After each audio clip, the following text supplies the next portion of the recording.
Hello, good morning students. Welcome back to your video classes. Today we will continue our chapter 7 Atomic Theory, Periodic Classification and Properties of Elements. In the first video we are study related to atomic theory of Dalton, and the second one is atomic model of Thomson. There we are studying some importance of the atoms and their limitations. Then we are study Rutherford Goldfoil experiment. In this video we are study Niels Bohr theory and necessity of classification, Doberian traits and Newland octaves. Okay students, so first we are start from the Niels Bohr quantum theory. Okay student, जो Niels Bohr था उन्होंने क्या जो atom से related जो theory दिया था उसमें उन्होंने कुछ इंपॉर्टेंट पॉइंट दिया था और ये थ्योरी दी थी 1913 में। और ये थ्योरी कब दिया था? रदरफोर्ड के जो गोल्डफॉइल एक्सपेरिमेंट था उसके जस्ट बाद में इन्होंने क्या दिया, एक्सपेरिमेंट किया, उन पर उन्होंने क्या दिया, एटम से रिलेटेड अपनी एक थ्योरी दी। इस थ्योरी को हम क्वांटम थ्योरी भी कहते हैं, नील्स बोर थ्योरी भी कहेंगे। ओके इन्होंने 1930 में ये मॉडल रखा था, एक्सप्लेन किया था structure of spectrum, hydrogen and atomic. Okay इनके जो मेन पॉइंट्स है वो कौन कौन से स्टूडेंट्स वो देखेंगे। In the centre of atom nucleus is present which contain positively charge particles proton. यही सेम जो नील्स बोर ने जो पॉइंट दिया है ये पॉइंट रदरफोर्ड ने भी दिया था। रदरफोर्ड ने भी यही कहा था कि जो उन्होंने एक्सपेरिमेंट किया था गोल्ड फॉइल वाला, उन्होंने जो 20,000 पार्टिकल्स में 1 पार्टिकल्स क्या आ रहा था, 180 डिग्री एंगल पर क्या आ रहा था, वापस रिटर्न आ रहा था। वही जो पॉइंट उन्होंने क्या कहा था कि जो गोल्ड फॉइल या एटम होता है उसके सेंटर में क्या होता है, न्यूक्लियस होता है जो क्या होता है, पॉजिटिवली चार्ज होता है। यही पॉइंट क्या किया जो नील्स बोर है उन्होंने वही पॉइंट उठाया और अपने थ्योरी के अंदर वही पुट कर दिया, जस्ट बिकॉज नील्स बोर को भी वही पॉइंट एक्सपेरिमेंट में मिला था। The second point, the electron move around the nucleus in path of fix radius and energy. जो न्यूक्लियस था उसके अराउंड इलेक्ट्रॉन मूव करते हैं एंड फिक्स डिस्टेंस में, और वो क्या मूव करते हैं, एक ऑर्बिट में मूव करते हैं। ओके ये किसने बताया था? नील्स बोर ने। ठीक है, जो रदरफोर्ड था उन्होंने कहा था कि इलेक्ट्रॉन होते हैं बट उन्होंने फिक्स डिस्टेंस नहीं बता दी। दोनों में डिफरेंस देखना स्टूडेंट्स कि कौन सी थ्योरी में क्या डिफरेंस है। नील्स बोर ने क्या बताया है कि ये जो डिस्टेंस है और ये फर्स्ट डिस्टेंस होगी, ये सेकंड डिस्टेंस होगी, ये डिस्टेंस क्या है, इक्वल होती है और ये इनकी एनर्जी भी क्या होती है, चार्ज, पॉजिटिवली चार्ज होती है। The path of fix energy are called orbits और एनर्जी लेवल। इनको क्या क्या है, ऑर्बिट्स कहा गया है और इनकी एनर्जी लेवल के अकॉर्डिंग इनको सेट किया हुआ होता है। These orbit are arranged contractively around the nucleus. These are represented by n. इनको किससे रिप्रेजेंट किया गया है? एन से रिप्रेजेंट किया हुआ है। Their value is always integer like 1, means इनकी जो वैल्यू होगी वो 1 to कितनी भी हो सकती है। ठीक है, इनकी वैल्यू किसी ना इंटीजर वैल्यू होगी आपकी। ठीक है, और इसको 1 2 3 4 मतलब इसको एग्जाम्पल समझ सकते हैं। ठीक है, 1 2 3 4 5 6 7 8 9 10 11 12 13 14 ऐसे क्या हो सकती है, इनकी वैल्यू होगी वो इंटीजर में होगी। And they are shown by the KLMN। इनको किस में शो किया गया है? 1 2 3 4 5 को KLMN। अब इनको क्या करते हैं, इस में सेट कर देते हैं। ओके फर्स्ट जो होगा हमारा वो कौन सा होगा, K होगा, KLM। देन एक और बनाएंगे हम लोग,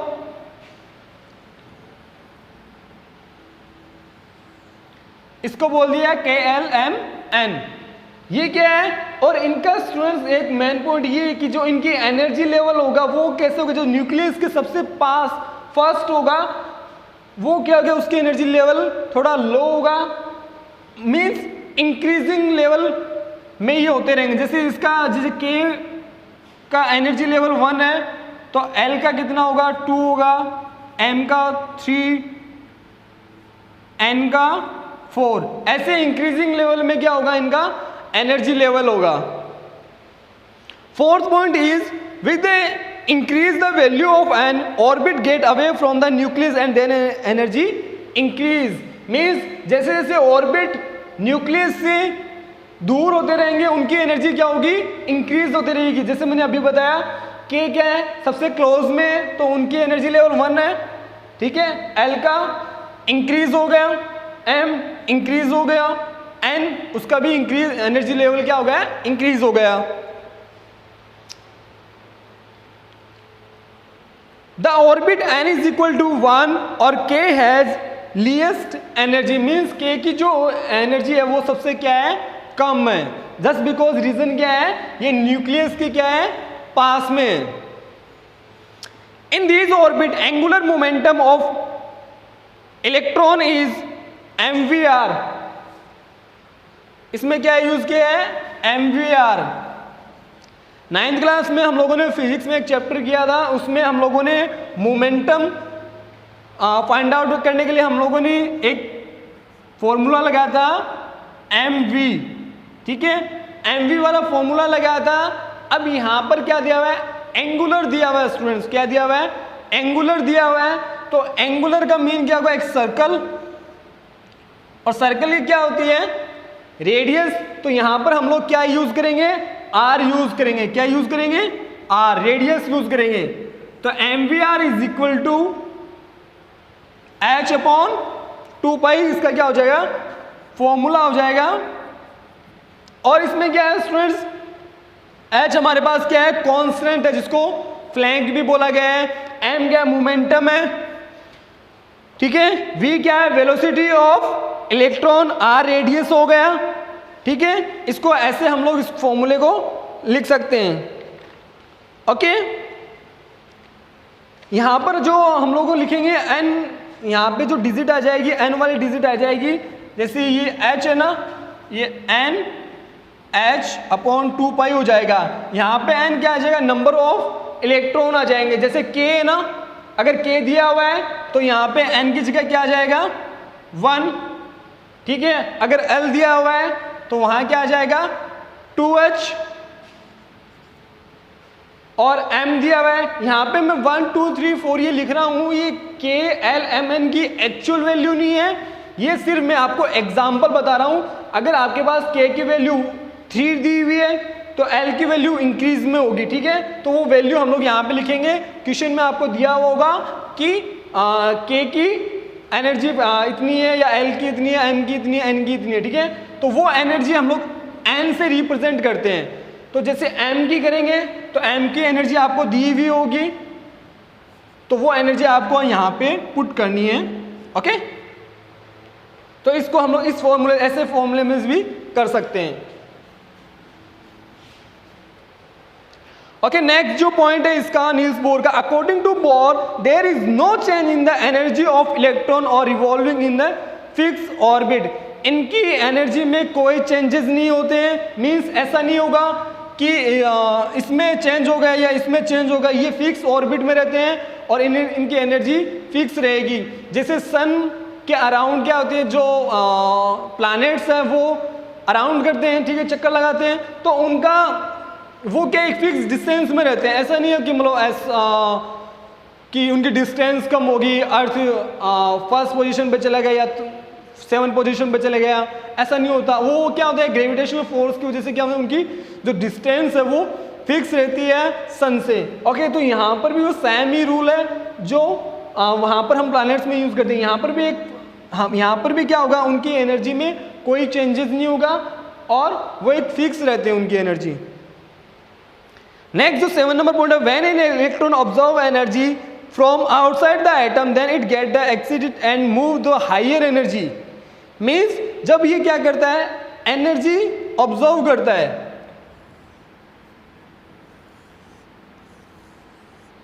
देखो यहां पे कोई इलेक्ट्रॉन है, ठीक है। अब ये एनर्जी ऑब्जर्व कर रहा है कहां से, बाहर वाले से। तो जब ये ऑब्जर्व करेगा तो क्या होगा, ये इसकी एनर्जी क्या हो जाएगी, इंक्रीज हो जाएगी। जैसे इंक्रीज होगी ये क्या आ जाएगा, बाहर वाले ऑर्बिट में आ जाएगा। और अगर यहां पे हो गया अब्जॉर्प्शन एंड अगर इमिशन होता है तो ये क्या हो जाएगा, अंदर की साइड आ जाएगा। मींस अगर इंक्रीज हो रही है तो आउटसाइड ऑर्बिट में चले जाएगा और डिक्रीज हो रही है तो वहां पर वो क्या है, इनर ऑर्बिट में आ जाएगा। इसके कुछ पॉइंट्स है, इसके कुछ लिमिटेशन है स्टूडेंट्स, जो नील्स बोर की कि जो इसने जो दिया था वो थोड़े कुछ ना कुछ लिमिट रहेगी, इसकी कुछ ना कुछ कमियां रहेगी। वो कमियां लिमिटेशंस ऑफ बोर मॉडल देखेंगे। First, atom with large number of electron could not be explain by this model. अगर किसी एटम के लार्ज नंबर है, ठीक है, एटॉमिक नंबर लार्ज है, तो वो इस जो नील्स बोर का जो थ्योरी है, एटॉमिक थ्योरी, उसको एक्सप्लेन नहीं कर पाएगा। इसमें एटॉमिक नंबर जैसे H प्लस, ठीक है, इनको ही ये क्या करता है, एक्सप्लेन कर पाता है, अदरवाइज ये एक्सप्लेन नहीं कर पाएगा। नेक्स्ट जो पॉइंट है, through high resolving power apparatus the was known the liner spectrum of an atom is divided into more than one line. जो हाई रेजोल्यूशन पावर से अपार्टस को हम लोग देखेंगे तो वहां पर क्या होता है स्टूडेंट्स, जो लाइन होगी वो क्या होगी, आपको ये 2 लाइंस में हमें शो होती है, ये 1 लाइन में हमें शो नहीं होती, ये मोर देन 2 लाइंस में चेंज हो जाती है, ठीक है। तो इसी को रेजोल्यूशन ऑफ पावर अपार्टस बोला गया स्पेक्ट्रम का, ठीक है। थर्ड पॉइंट इसमें है, it could not explain process the formation of molecule by the atom through chemical bond. Means इसके अंदर मॉलिक्यूल्स की जो फॉर्मेशन है वो भी इसमें एक्सप्लेन नहीं हुई है, ठीक है।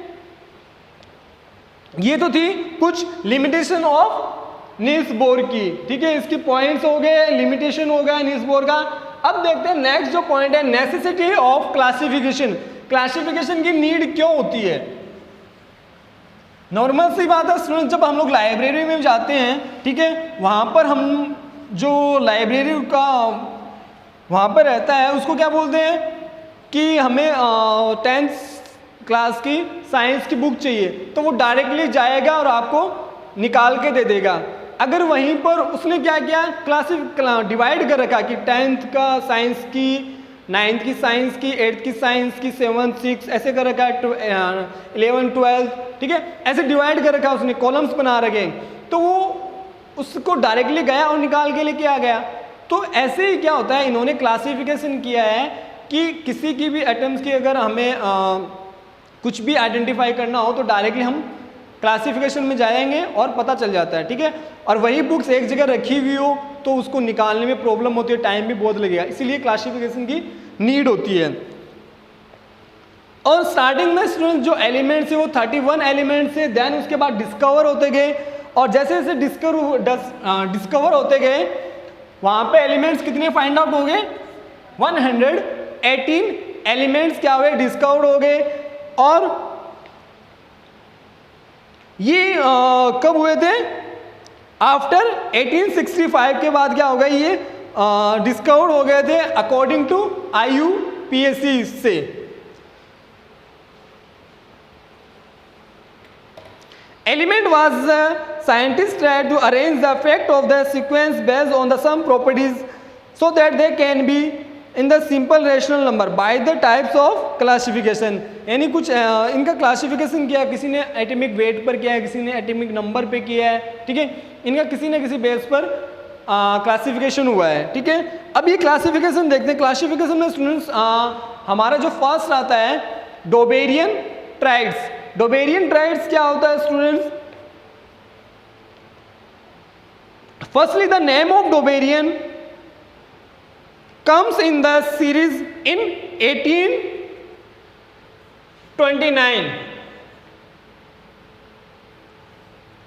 1829 में क्या किया डोबेरियन ने, ये फर्स्ट क्लासिफिकेशन स्टार्ट किया। स्टूडेंट्स एक चीज और, जो फर्स्ट जो क्लासिफिकेशन हुआ वो डोबेरियन ने किया था, और इन्होंने किस पर किया था, जो फर्स्ट एटम होता है और थर्ड एटम होता है, जैसे फर्स्ट और थर्ड, अगर इनको हम लोग डिवाइड करेंगे तो वो सेंटर में जो आएगा वो सेम होगा। ठीक है, अब इसको हम लोग थोड़ा देखेंगे। आप 1829 में क्या किया गया था, डोबेरियन ने अपने ट्राइड्स दिया था। ट्राइड्स का मीन्स होता है 3 दिया था इन्होंने, 3 जो एटम्स हैं उनको डिवाइड किया था और उनको एक टेबल में बनाया था। 1829 he made group of 3 elements whose physical and chemical properties were same.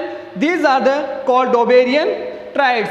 इनके 3 जो थे एलिमेंट्स, उनके properties physical properties and chemical properties क्या थी, सेम थी, इसलिए इन्होंने क्या किया, 3 एलिमेंट्स को डिवाइड किया।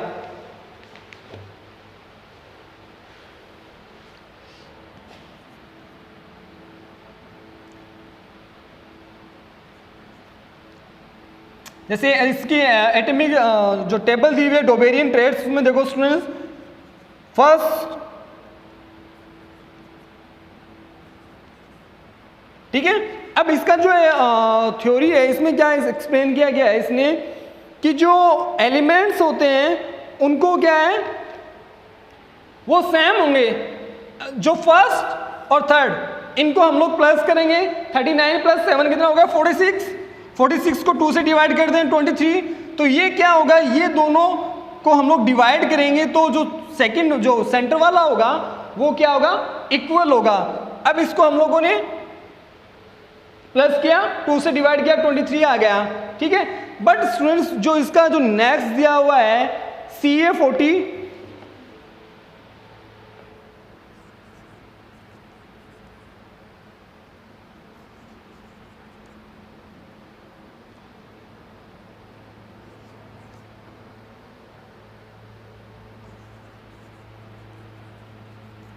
अब अगर हम लोग इनको अगर प्लस करते हैं तो स्टूडेंट्स जो इनका जो 2 से डिवाइड करेंगे तो इनका जो अप्रोक्सीमेटली 88, जो अप्रोक्सीमेटली हम लोग 88 में लेके आ सकते हैं, बट एग्जैक्ट जैसे ये 23 आया है वो नहीं आएगा, इसमें आंसर 88 पॉइंट समथिंग आएगा, बट जो 88 नहीं आएगा। तो यहाँ कुछ ना कुछ इसकी लिमिटेशन थी या कुछ ना कुछ इसकी थ्योरी में ये चीज़ें क्लियर नहीं हुई, जिसकी वजह से ये क्या हुआ, फिर न्यू एलिमेंट्स का न्यू टेबल का फॉर्म हुआ था। फिर उसके बाद जो आया था न्यूलैंड ऑक्टावास आया था। कौन सा आया था, न्यूलैंड वाला।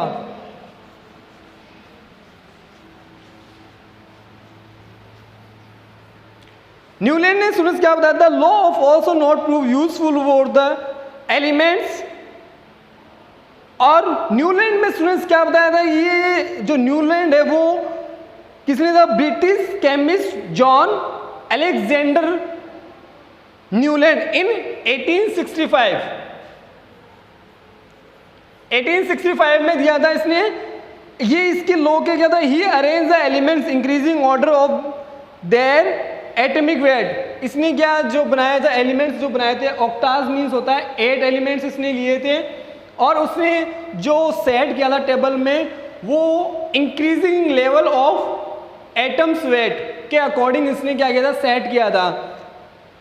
Atomic weight found the properties of 8 element were similar to the first. Means इसने क्या कह रहा है कि जो फर्स्ट एलिमेंट्स हैं उसकी प्रॉपर्टीज सेम होगी जो 8th वाला एलिमेंट्स आएगा। जैसे सा रे गा मा पा धा नी, फिर लास्ट में क्या था, वापस अगेन सा आ जाता है ना, इसी तरह सेम क्या होता है। इसने जो टेबल बनाया उसकी प्रॉपर्टी क्या है, सेम है। किसके,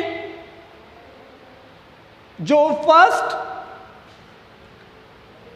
2 3 4 5 6 7, ठीक है, इसकी प्रॉपर्टी क्या होगी, सेम होगी किसके, 8th वाले के। ठीक है, तो इसने इसका ये लो इस पर बेस है। This law was also not prove useful elements की लिमिटेशन है ये। This law was also not prove useful for the elements after calcium, after it many scientist carried forward to the work of classification. यानी इसमें फिर इसके बाद calcium और find out हुआ, तो इसका जो लॉ इसने दिया था ऑक्टाज वाला, न्यूलैंड ऑक्टाज, ये क्या हुआ, पूरा क्या हुआ, अच्छे से एक्सप्लेन नहीं हो पाया, प्रूव नहीं हुआ, और फिर इस पर फिर से क्या हुआ, एक्सपेरिमेंट होते गए, क्लासिफिकेशन होता गया कंटिन्यूसली, ठीक है। फिर जो आता है लास्ट जो आएगा आपका जो नेक्स्ट जो टॉपिक होगा वो होगा मेंडलिक पीरियोडिक टेबल। इसके बाद आएगा मॉडर्न, फिर ऐसे टेबल्स आएंगे, उनमें क्लासिफिकेशन होता रहेगा। और जो कंप्लीटली प्रूव नहीं कर देता एलिमेंट्स को according to weight, according to number, तब तक क्या करता है, ये क्लासिफिकेशन करते रहेंगे, ठीक है। Okay students, thank you, have a nice day.